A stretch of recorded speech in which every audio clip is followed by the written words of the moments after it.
Hey folks, my name is Jürgen, aka Nerd, and proud of it. And Destiny has brought you to my channel today. Should we leave it? Should we keep it? Should we keep channel? Destiny has brought you to my channel today to have a look at this double playset. Is it a double playset? Oh, that must be the most horrible intro I ever did. To have a look at these 8 Metalworkers. Yes, folks, that's we're gonna keep it very straightforward from now on. We're gonna leave out the enthusiasm and we're just gonna talk and nothing else and no emotions, and maybe then my language problems will go away. No, folks, definitely the worst intro I ever did. But that's okay. You still like me, I hope. I want to talk about these Metalworkers today, folks. On a more serious note, I lost a lot of money on these Metalworkers. And I have to laugh because it's true. It's funny because it's true. Let's see if we can get a thumbnail with all eight of them. This must be one of my first videos. I think like reserved list by number 6, 7, 8, something like really like a while ago. One of my first videos.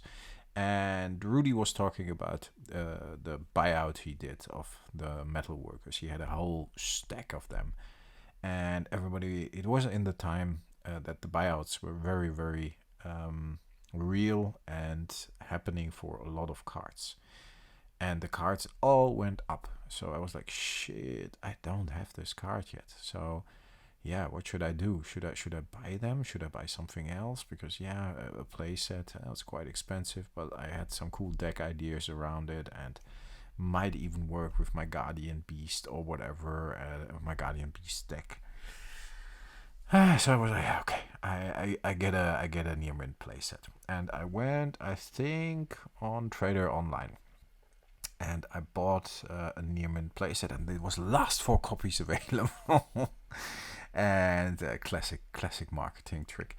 So I bought it. I was like, okay. Then I got some. If they go up, all right. If they stay or go down, yeah, it is what it is. Talked to a buddy of mine. He was like, yes, I still need that card too. Are you still able to get it where you bought it? I was like, yeah, I can have a look. And I went back on, I think it was Trader again or Bazaar of Magic in the Netherlands, Trader in Germany. And it was, I could get another playset for like $800. And I think like, 200 a piece.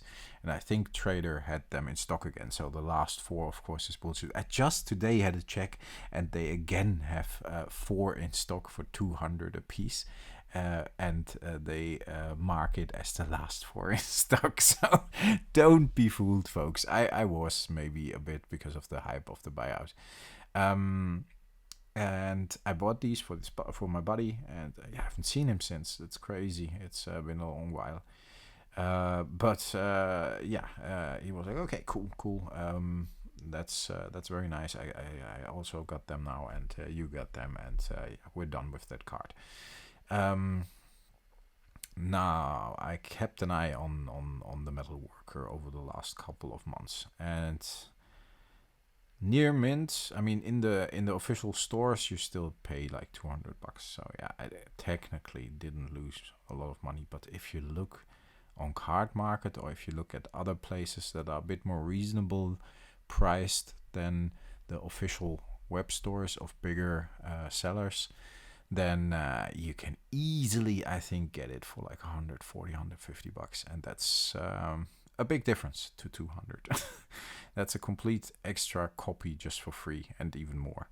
I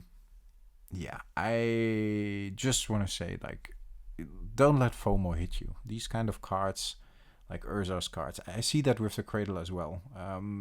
There's always another copy. It's not that these cards are super rare, like the I don't know, Arabian Nights rares with a print run of 20,000 something, 700 or what it is.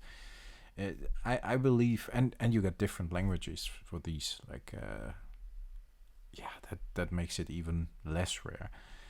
I know playable cards need to have value, especially if they're on the reserved list, but I was looking at the Cradle, and it was being sold out every time there was like one available. And I just looked at, for example, 3-for-1 trading in Austria a couple of days ago, and there were like 7 new ones available for a reasonable price. Still a couple of $100, but yeah, not like 1,200 or whatever.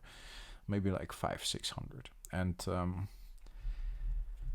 yeah, what I wanted to say is don't let yourself get caught up in FOMO, like I did with this one. I mean, $700 for my 4. The cost base is then what, like 170, a little less, 160, 67.50 or what it is. It's not that I lost massive amounts of money on this card, and still I am going to keep it, and eventually it might still go up. You never know, because it's an interesting card. But all in all, like, just because like a big YouTuber, and you see it, I was like, oh, I still need it, and that was the time when like Copy Artifact and Fork and all these cards, I still needed like 1 or 2 copies of to complete my playset. They all were getting bought out, and the price got up to like $200 a piece, and I was like, oh god. Then even the Metalworker is it was 125, and then now it is 200. Let's just get it out of the way. It's like that fear, if the price still goes up further, then you're probably gonna overpay anyway. So it's like, get it out of the way, put it in a binder, put it in a deck, and don't think about it. But sometimes it's still okay to wait a little longer, as you see, maybe 1.5 years later or whatever it is. Yeah, the price is still okay. So, and even cheaper. That's how it goes, folks. Not down about it or anything, but just wanted to show you that FOMO can be captivating, but sometimes you just have to step past it and move on, and maybe you encounter the card in the future. And even if it gets way more expensive than it is now, yeah, then that one time or 2 times, or however often you have a card you really, really want and you couldn't buy, then you pay a little more for it. So be it. So yeah, just stay calm. That's what I wanted to say, folks. I hope that makes sense. A bit of a funny video with a very awesome intro. You will definitely remember that one. Let me know if you like it. I definitely did, and I hope my sarcasm is not misinterpreted. Have a great day, folks, and thanks for listening. Stay healthy, stay frosty. Talk to you next time. Bye bye.